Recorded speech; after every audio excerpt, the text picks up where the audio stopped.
This is Mike Morales of Fit to Fight. I'm here next to Tuhan Tim Wade of the Pekiti-Tirsia Kali SMF system. Tuhan Tim, can you explain to me what PTK SMF stands for? PTK SMF is Pekiti-Tirsia Kali system. SMF stands for Savio Militaris Faber, Latin for Savio means to rage violently, militaris in a precise military manner, and Faber highly skilled. So what that means is it's indicative of the way we teach the system of Pekiti-Tirsia, the way that I teach the system of Pekiti, and subsequently all martial arts. All martial arts comes from warfighting doctrine. There's no disconnect from the way we served and trained in the military and the Marine Corps and the way we execute and train martial arts. It's the same. You're talking about maneuver warfare. Some tactics have attrition, but we know which ones are better, obviously. So you formulate your strategy and tactics and techniques from classic warfighting doctrine. Outstanding. Outstanding. Thank you. Can you tell us why martial arts doesn't work and why doesn't how it might get you killed on the street? A lot of people ask that. It's not that martial arts don't work, because like I tell everybody, I've said before since I've started teaching, is that any technique can work within martial arts, any martial arts, it doesn't matter. However, what's not being taught is the proper range and the proper timing to execute those techniques. I mean, obviously, you're going to make a decision. Some techniques are better than others, obviously, but any technique can work based upon if you're given the instruction of how to put that technique in the right range and in the right timing. If you don't have both of those, technique's not going to work. Unfortunately, two reasons why that's not being taught in martial arts today. One, because the instructor doesn't know, but again, that's probably not their fault either, because their teacher didn't teach them. A lot of people in classical martial arts, those type of knowledge is actually withheld. They don't really teach that. And then two, you have to have that, you have to have that understanding. It has to be part of the system itself. In other words, you got to have the training method. So a lot of martial arts, simply through time, they've lost their training methods, or they weren't taught them. If you don't have that, kind of hard to build those skills. You can't build those skills just through repetition alone. Yes, I agree. And how do you train your students to keep them proactive to de-escalate a bad situation? Well, here, obviously, we're training with weapons first, and actually that is the best training method to develop personal protection skill, because your senses are heightened. Okay, you have to move to protect yourself against a weapon.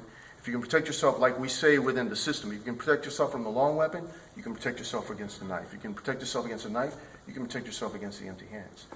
Because you can get out of the range of a long weapon, you're able to build that distance to protect yourself, come back in, counterattack, and so forth.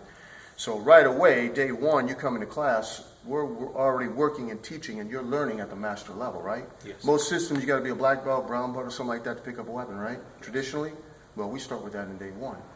And you're learning the same mechanics with shorter weapons or longer weapons, and then obviously the empty hands. So you're used to looking and training against weapons realistically. So again, that's a big psychological advantage. And then two is the way we teach. I mean, I guarantee you, and it's one of my values as an instructor, I have a duty as an instructor to teach you effective personal protection skills. Okay, with all the different, physical fitness and self-confidence and everything like that, you gain the self-confidence through being able, knowing as a student that you can protect yourself and that you can execute those techniques. So the psychological part is actually a byproduct. You're going to our classes and you're learning effective tactics and techniques, and you understand how to apply those. Two, you're getting an incredible level of physical fitness.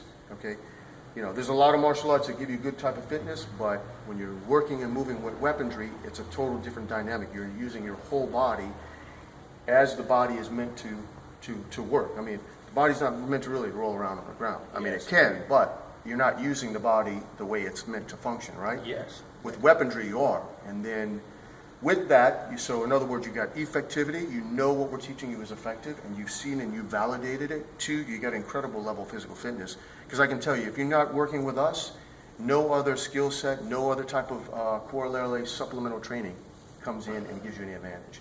Just not like that. And then the result of that, though, is your psychological awareness and your your ability to protect yourself, because it's based upon not something, you know, unknown or developed or mystical, magical. You build it in yourself because you have that skill and you have that level of fitness. You know what you can do because you execute that every day in the gym. So what happens is, it's interesting, within our system, it's always the new students, usually, you know, 6 months or a year, that we always hear about the altercations and the application of the system. It's not anybody that has a little more experience in the system. Two reasons for that is because when you gain a higher level of skill, you have that self-confidence and you project that, you know, that energy, that, you know, you have that ability. It's natural. You're not, you know, you're not being the, you know, the tough guy, but you know, you simply recognize that. And then two, you are more aware and recognition of range and understanding of mechanics and so forth. So just like everything else, you avoid those type of situations because, you know, we take the use of force from minimal all the way presence, and that's what we're developing, right? You develop the presence through self-confidence because you know your skill.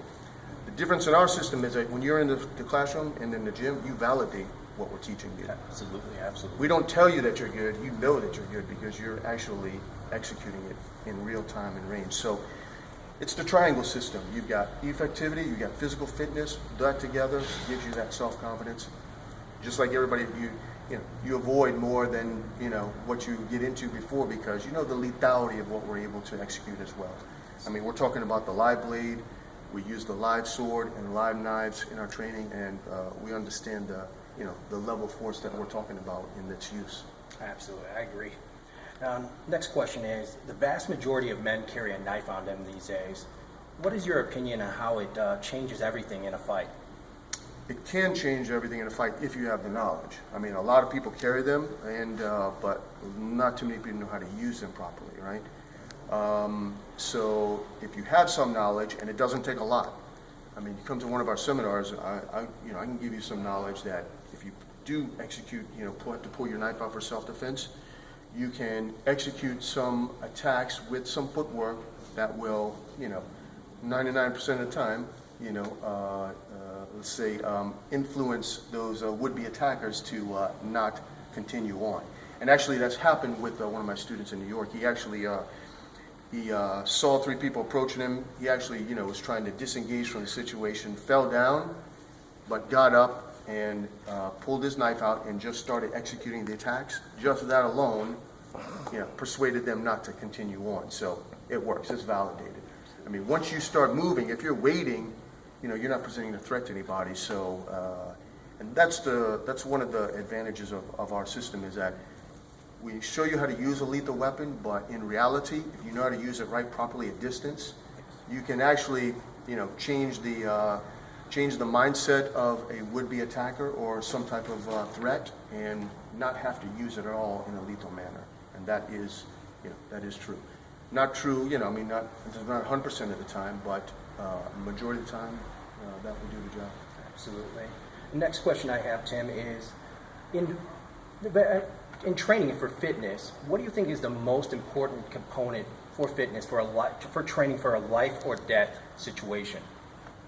Well, you got to have both. You got to have static muscular strength, and you got to have dynamic or muscular endurance. But you also have to have the equal capability in footwork. So you've got to be able to disengage and run down your opponent and or opponents, move from opponent to opponent, because we suppose that we're fighting 3 people, not just one, and those people are trained. So it's a combination. You have to have the full spectrum of physical fitness and not just one. That's why people that come in, the runners that come and train with us, they can't handle the fast changes in the footwork and the dynamics that we have. We get out and we come right back in. The switching of that, of the dynamics is not a consistent, you know, single pace running. People that, you know, just practice static strength, they don't have the muscular endurance to keep up, you know, striking. So again, you know, it all encompasses, and our training method with the weapons develops all of that. So you're developing muscular endurance through time and the ability to strike with power on single strikes, multiple strikes. If you're continuing to close the distance, close the gap, you have to increase the power of your strikes and close the distance and the speed of your strikes at the same time. And then be able to get out, relax, but protect yourself and then do it again, enter in on another opponent, or, continue the fight. So it's all encompassing, and that's, again, that's something rare that you see if you compare, martial arts or combative systems or personal protection systems side by side. Absolutely. And I have to thank you. I've been on and off training in Pekiti-Tirsia under Paul Ingram for like 2 years now, and it's something I completely agree with. And this video wanted to answer a knife video I have on YouTube, and this is perfect. Yeah, I want to thank you for this interview. Lastly, do you have anything further to add, or way for people to contact you for training for a seminar? Yeah, our website is www.ptk-smf.com and or ptkgo.com, the old website. Both of those will go to the new website there. You'll see all the different specialized programs that we have for both schools, instructor level training. We have specific military system, law enforcement system. We have a new system for concealed carry weapons that integrates concealed handgun, tactical knife, flashlight, and empty hands. And so take a look at those programs, and then there's a contact point on there if you want some further information. But we challenge you that if you come and train with us, that from day one you're going to develop some realistic skills, and you're going to know and understand exactly what you're doing. And going back to, I guess the second question is, you're certainly going to know the range, and you're certainly going to know the timing, how to make all of this effective, everything that you learn. Rah, I appreciate it, sir. And I'm going to go ahead and add the links on the bottom of the YouTube video here. And thank you very much for coming out, sir. Thank you. Semper Fi. Semper Fi. Rah. Over and out. That's it.